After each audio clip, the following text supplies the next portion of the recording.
I just got back from a very small industry trade show called IceBike, where not an awful lot happened, except for the fact that I got to speak with Truman from the Park Tool YouTube channel and ask him some really, really technical questions, actually inspired by you guys in the comment sections of our videos. Really fascinating. I'm going to play that for you in a second.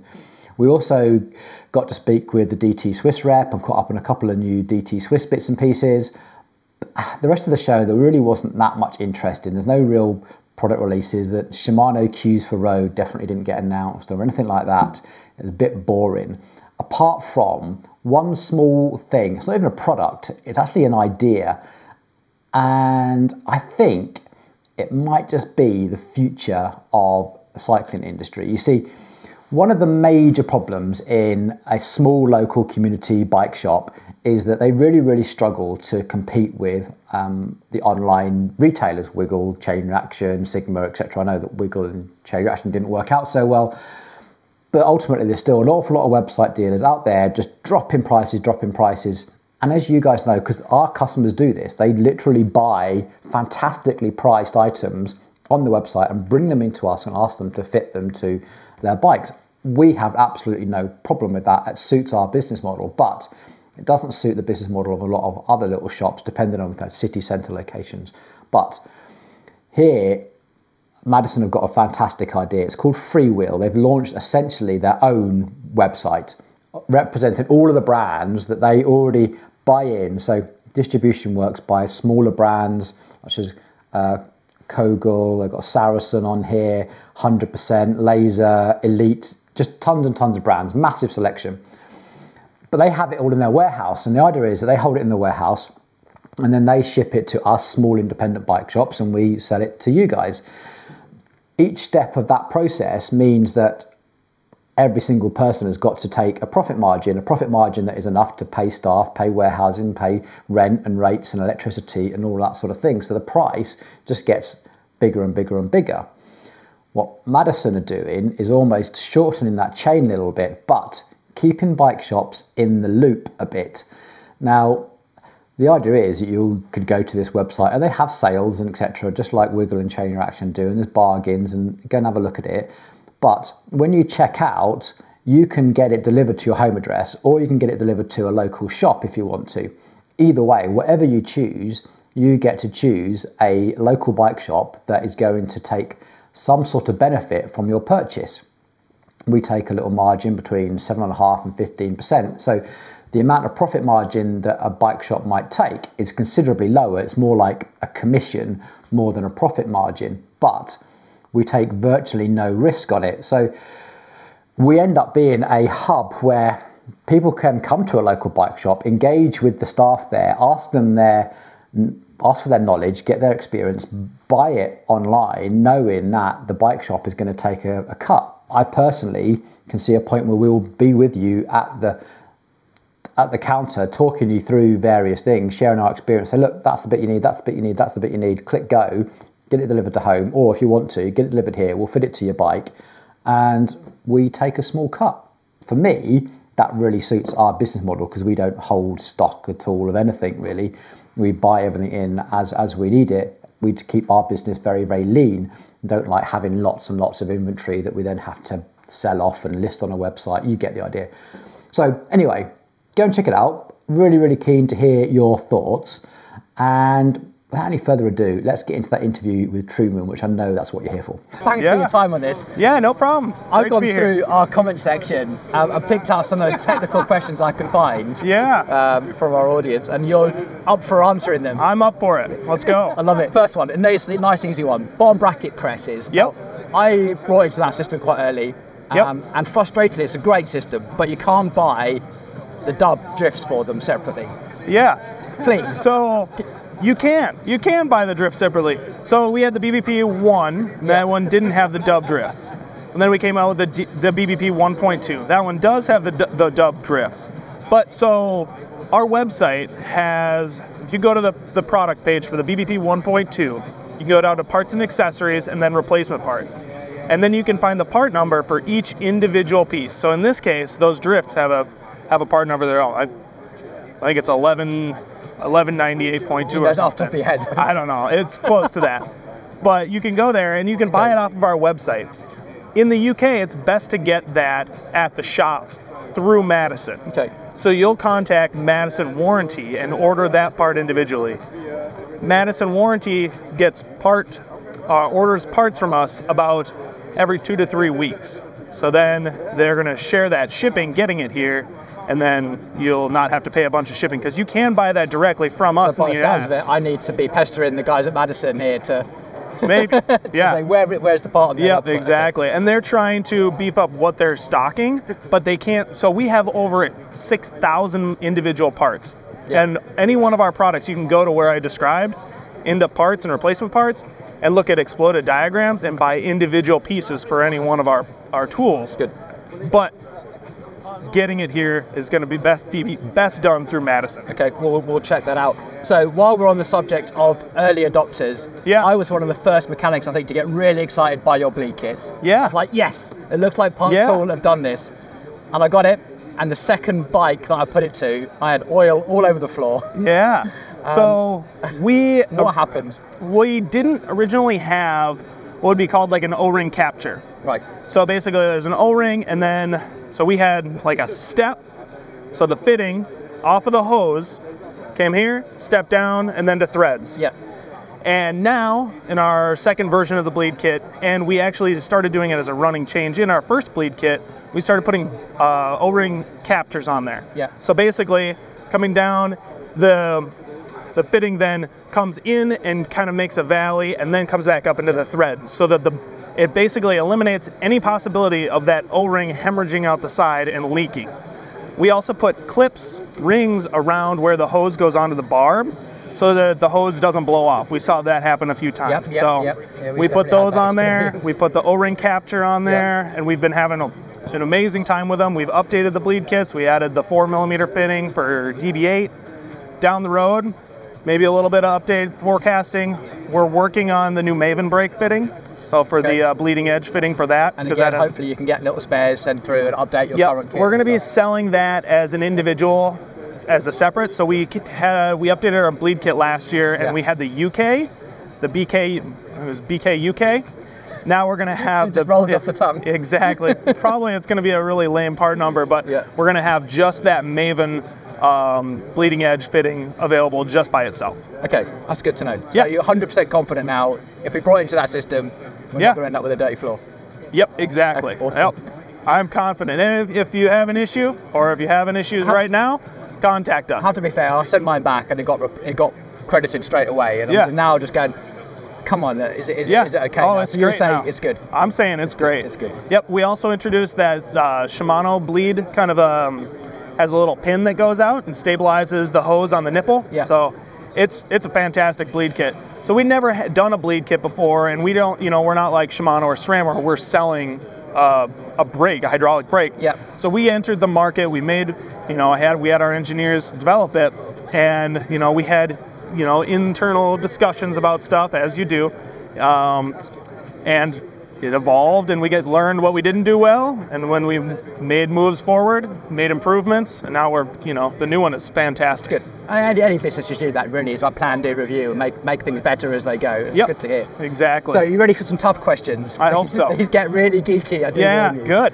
So we often on our channel feature fixing bottom bracket Yeah. issues, and we show people how we can use things like Loctite retaining compounds in certain situations to help the alignment of bottom brackets, where we might have to make a hole larger and then go back and gap fill. Yeah. And you make a retaining compound. Yeah. There's very little technical data Yeah. on it, like what is the gap fill and what is the cure time, and Yeah. you also use it with plastic, Yep. which is interesting on some of your videos. So my question is, can you give us some insight onto those gap fills and cure Yeah. times? I would say 0.05 millimeters on gap Quite fill. small then, really Yep, small. pretty small. Yeah. It's a pretty thin gap fill. Yeah. It'll do more especially if you give it more time. So I've filled maybe far too big of a gap with that stuff, as most people have. Okay. Because you can fill a big gap, especially if you give it more cure time. So like in one case, somebody didn't put a spacer in like an XX1 crank on a GXP system, and basically that kicked out and wore away the frame and wore away like a couple millimeters. And they had a race coming up. They had a race coming up. So basically what I did is I used one of our drifts, made that into like basically like a form, so that it would fill in and harden in there. And then I got him back on the road by making that little form in there, gap filling with RC1. And I was like, this is just for your race. Yeah. After that, we got to get your frame fixed, because it was a Trek, and it would actually went away the there carbon as well, not just the rotating compound. Yeah. But, so well, it was like half of where the bearing actually interfaced. Yeah. So just for the race, I was just like, hey, just do this. He ended up riding it for the whole season, and then he brought it back to Trek, and they're like, well, what was the issue? Well, there's nothing wrong here. And I'm like, this is not carbon. This is not what it's supposed to be. This is just gap fill. Wow. So you can fill a fairly large gap, but technically not that big of a gap when you look at the specs of it. Okay, that's why you recommended it for plastic, because the Shimano tech docs say install plastic just bare. Yep. No grease, no nothing. Yep. So I guess with such a small gap fill, you're saying. Yeah. Well, and in a perfect world, you'd never need retaining compound. Perfect world. Yeah, but we don't live in a perfect world. I think all our audience know that. Yeah. Your channel thrives on the imperfect world. Yeah, our bike shop thrives on the imperfect world. We have customers come from quite literally the whole breadth, like the breadth of the country, to try and get issues like that fixed. So. Yeah, exactly. So that's, if it was a perfect world, there would be no retaining compound. There'd be no creaks wouldn't happen. So that's where, and sometimes, maybe I've said this myself, it's better to have it and not need it than need it and not have it. Yeah. So one more press fit question for you. Yeah. Your PF30 reamer. Yeah. Which is a tool that we use a lot. We've probably seen it on the channel, and we've reamed things out, got it around to a good circle. But we then quite often have to make the hole larger again. Yep. Because the reamer is only 45.93, and the spec for PF30 should be 45.95 to 46. Gotcha. Why on earth do you make it so small? I'm not exactly sure on this one. Typically we just go with the standard, and we'll just go fit right in there. I'm not exactly sure on why we ended up like 9.3. So I guess the answer is I don't know. I don't know. I don't know. I'll bring that back to the engineers. We'll look at it, see what's going on. Okay, a question to go forward. Fair enough. Yep, exactly. And at least you make a reamer of some description, so we could at least make a whole round again. Yeah, exactly. That's kind of the biggest thing. Okay, thread fit. T47 tools. Yeah. Obviously, T47's hit the market in a big way this last year. Yeah. No one's really got a handle on how many notches, what the circumference is going to be. You're still making your tools out of a quite soft aluminium, which I don't think are really strong enough for those really small engagement points. But you do make some fantastic e-bike tools out of tool steel. So what I want to know, and what I think a lot of people watching there want to know, is can you make your T47 tools out of the same tool steel that you're making your e-bike tools from? That'd be awesome. Well, I guess to answer your question is, could you? Yes. Will we? Probably. I can't confirm or deny. I would say it's highly probable. Highly probable. We jumped into that market. They're fairly easy to manufacture. It's not that. I mean, our aluminum it's just aluminum. It's a pretty high grade aluminum. So we use like some kind of 6,000 series. Yeah. So it's not 7,000 series, but there's downsides to 7,000 series. But steel would be a great option. Maybe that's coming, who knows? And timeline, no idea. It'd be great to get a big breaker bar on those. Yeah, exactly. And it's one of those things where if we had more engagement, we would be doing a lot better, but we don't have a ton of engagement. So in the meantime, we came out with the BBT RS, the retaining system. So that holds that tool on, because one of the big issues that people run into is that tool will cantilever off, and then you'll reduce that engagement by another half. Yep. Because it's hard to hold that tool on, especially when you're dealing with a 2 to 3 millimeter engagement. That's when you damage the tool more, and then eventually you damage the tool, potentially the bottom bracket. Cool. I think that's all the hard questions. That's some opinions. Yeah. If you don't mind. So we've obviously seen a lot of the bikes now coming out with T47, and a lot of classic press fit brands going, like Cannondale, for instance, going to BSA. So, in your professional opinion, what's going to win the fight, T47 or BSA? I don't know. I don't know. BSA, it just works. It just works. BSA just works. T47, it's good. It's good. I have a couple T47 bikes. They're good, but I think that I don't fully understand what that offers some of the brands as far as designing a frame. So like with large down tubes, large seat tubes, aerodynamic, being able to run the bearings inboard. That's where that T47 still offers a lot more versatility than a BSA. And running dub, for instance. And running dub. Yep, but they've got BSA dub, and it works great. Yeah, I'd argue with that. Finally, some questions about Park. It's only been really hot to see. So, what tools do you think are trending right now? What do you see bike shops, home mechanics, what are they picking up? We've obviously sort of stepped away from like the square taper here. Those tools must be dying off. But what do you see people buying more of now? Where are the sales? Yeah, so there's a lot of, people love buying stuff to clean stuff, so we came out with a new set of brushes. People love hex wrenches. We have sliding T-handles. Those are great. Those are trending right now. All of our hex wrenches are kind of trending. Other stuff is just like small little detailed tools, like things that are more purpose-built than they have been in the past. Yeah. So like our zip tie cutters. I love those things. It's amazing. Yeah. Adam Savage from like, he was on with like the CEO of Lego, and he's like, he's like, whipped out he's like, dude, I got these flush cutters. They're amazing. Yeah. I'm like, dude, sweet. CEO of Lego and Adam Savage talking about the tools that we're bringing out. This is awesome. Our end crimp pliers, super detailed little tool. Know Adam Savage, he's from Mythbusters a long time ago. He's got a fantastic YouTube channel where he makes fantastic things on his lathes. He's got the world's best workshop. And he talks about tool organization and how to acquire tools. And then one of my favorite videos of his is like his measurement video.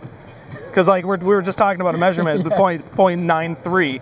He's basically like, there's no such thing as like enough accuracy, because as soon as you think you're accurate, there's a whole nother level of accuracy. That's good to know. So it sounds like it's more like the home mechanic buying into more premium tools to look after what's getting to be a more expensive bike. Seems to be the trend. I encourage that. In bike shops, I'm seeing that, the electric lift is huge in bike shops right now. That's a big thing. A lot of workshops are getting into lifting heavy bikes, but not only that, getting the bikes to the correct level to work on it. So we're seeing a lot of... We have them in our shop, and being able to work at eye level is just a game changer. Yeah, and especially with different height mechanics, it works a lot. It works really well. So last question, what's new for 24? What can you tell these guys what to look out for? 24, though, at this show we came out with that end crimp pliers I was just talking about for little cable end crimps. We came out with a new spoke wrench, the SW6, and that would be for like 3.7 millimeter nipples found on hub drive e-bikes. Yep, that's really important. A couple other updates. We updated our internal routing kit for the EWS D300s. So if you don't know what Truman was talking about then, the new Ultegra 105 DO2 uses a much smaller gauge DI2 connector, which means a much more precise tool to make sure you don't damage the connection as you plug it in. That's what, that's what that tech language is about. So, exactly. And so we also came out with another three-way. We're kind of famous for our three-ways. It's blue, EWS2, and that is for the EWS D300 wires as well. Awesome. So for pushing them in and pulling them out. Useful little tools in there, I think. Yeah, and then we also came out with a new kit, the BRK1. So a big rolling kit. If you want to be prepared for anything, it's got a ton of tools in there. Big rolling kit. Big rolling kit. Big the workshop. Yep, okay. Exactly. Yeah, and it's like a pre-made toolbox wars. Yeah, exactly. Almost. Okay. Almost. Depends on what you want, because we offer, it's not going to be foam. One of the problems with foam and selling it to people is just like that you're pigeonholing them then. They then don't have anything to add to it. Yeah. Where we understand people are using all kinds of brands of tools, and what we put in there might not be their favorite pedal wrench. They might want another pedal wrench of ours or something. So, that's where we run into issues. So a couple things that we might be working on is trying to offer something that those people who want to go do foam cutouts can use. And I'll let you guys maybe figure that out on your own. Cool. That's it from me. Anything from you? Anything you want to add? No. Excellent questions. You guys have great videos and great viewers with great questions. Thanks for watching the channel. Really appreciate you tuning in every now and then, and thanks for your time today, Truman. No problem. Thank you. There we go. I hope that answered some of your burning questions. It definitely did for me. And it's nice to see that Park Tool are watching small channels like us and paying attention and using it as part of their market research as what they're going to be doing with tools and that sort of thing going forward. So I really enjoyed that. Thank you very much for Truman. If you're watching, I really appreciated your time. Now, the next person we spoke to was a guy called Chris, and Chris represents the DT Swiss brand. He is like an expert on all of their stuff, super engineering and parts, and he just knows all the part codes for everything, like proper DT Swiss geek.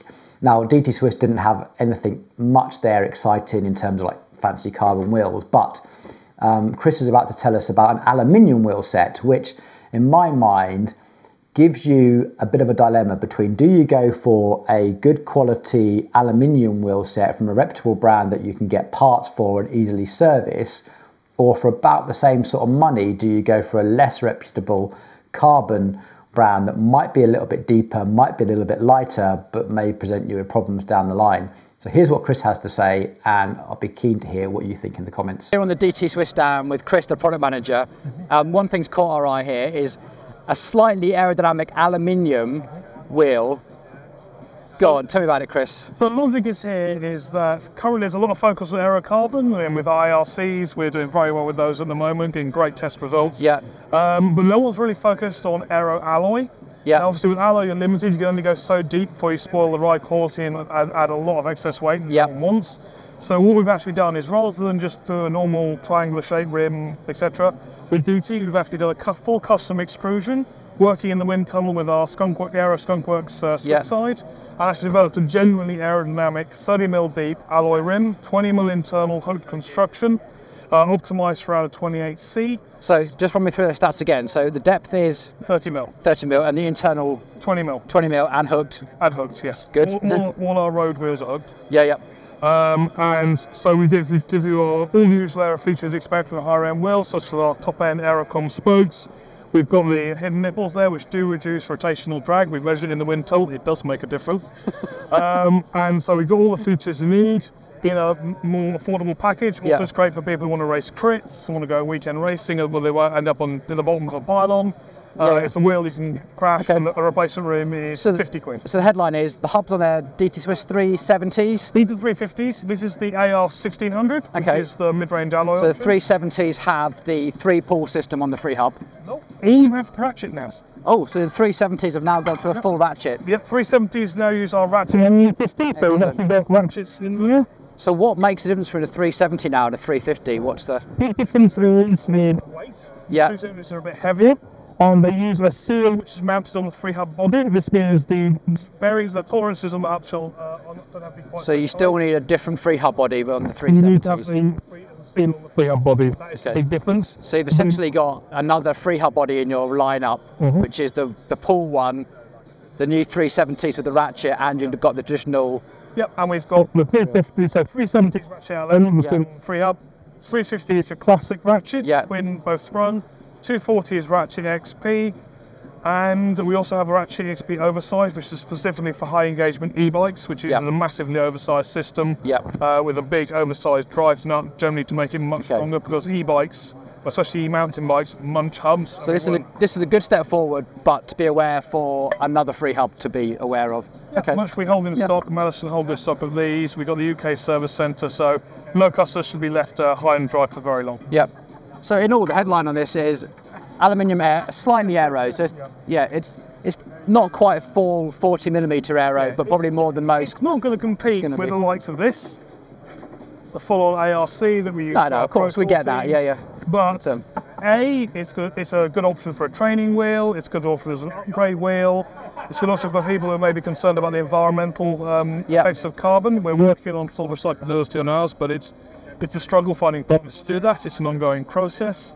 With these, that's not an issue. And as you crash it, we sell the rims separately, and they're $44.99. Well done. $44.99 for a crashed rim. The only problem is internal nipples. It's a race wheel. If you want to be fast, they're faster. And I love the fact that you cleaned up all the logos as well. It actually looks really, really smart. And these are all hand-built in Europe. All the wheels we sell aftermarket are hand-built in Europe. The hubs and the rims come out of our facility in Poland. The spokes are still made in-house in Biel, Switzerland. Price for repair? You're looking at the 1600s, you're looking for $569.99. Okay. And for the A1800s, it's a little bit heavier, have the 370 hub, you're looking at £410 a pair for a European-made, hand-built wheel. Cool. Thanks for that, Chris. I know you were nervous about getting in front of the camera. You did great. Our audience really, really appreciated it. I'm absolutely sure. So without any further ado, if you like this sort of content, please give it a thumbs up, like, subscribe, all that sort of thing. But most importantly, get down in the comments. I really, really want to hear your feedback and thoughts, because you guys have all the answers, and the more we post and comment, the more we all learn. The comment section is often the most interesting part of our videos. You can learn so much down there. So without further ado, I'm going to sign off and you can get down there and start reading and writing. Cheers.